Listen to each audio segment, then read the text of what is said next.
Rosalie, ano ang apelan ni House Deputy Minority Leader Tinio?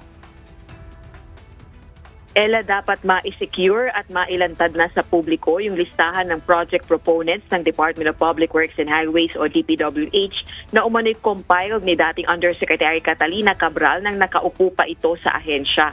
Ayon kay House Deputy Minority Leader at ACT Teachers Party List Representative Antonio Tinio, mahalaga ang sinasabing listahan upang matukoy yung mga pangyayaring nakapalibot sa pagkamatay ni dating Undersecretary Cabral.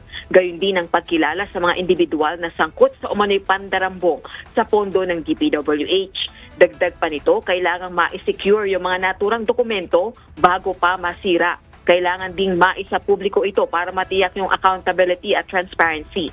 Si House Infrastructure Committee Co-Chairperson at Bicol Cerro Party List Representative Terry Redon naman, ipinahayag na mas magandang ilabas na lang ni Batangas 1st District Representative Leandro Legarda Leviste yung buo at hindi pa konti-konting 2025 DPWH project listing with proponents.